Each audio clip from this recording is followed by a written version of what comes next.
অন্নপূর্ণা যোজনা নিয়ে অনেকের অনেক রকম অভিযোগ দেখা যাচ্ছে, কিন্তু প্রকৃত সত্য এটা এটা মানতেই হবে, তৃণমূল সরকার অর্থাৎ মমতা ব্যানার্জিও কিন্তু এত কম সময়ের মধ্যে এত লোককে টাকা দিতে পারেননি।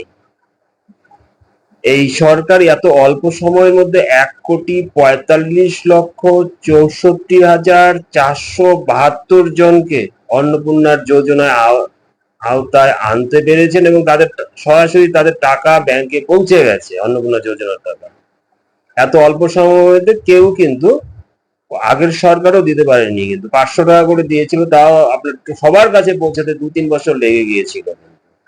এত অল্প সময়ের মধ্যে কেউ দেয়নি। আর আগের সরকারে ৩ লক্ষ পুরুষ লক্ষ্মীর ভান্ডার পেতেন। এটা হাসি আসবে না কেন বলুন? আর এমনও লোক পাওয়া গেছে একজন পুরুষ বিধবা ভাতা পেয়েছেন এবং তিনি তৃণমূলের নেতা। এ বিষয়ে আমাদের মুখ্যমন্ত্রী কি বলছে একটু শুনুন, হাসি পাবে আপনার। হ্যাঁ বোন, আপনি হাসছেন, আরো একটা শুনলে আরো হাসবেন। অন্নপূর্ণা নিয়ে চিৎকারের কিছু নেই।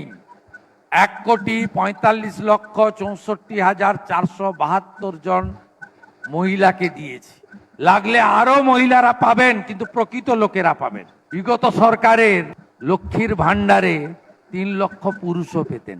এসআইআর এ নাম বাদ গেছে এমন অভারতীয়রাও পেতেন।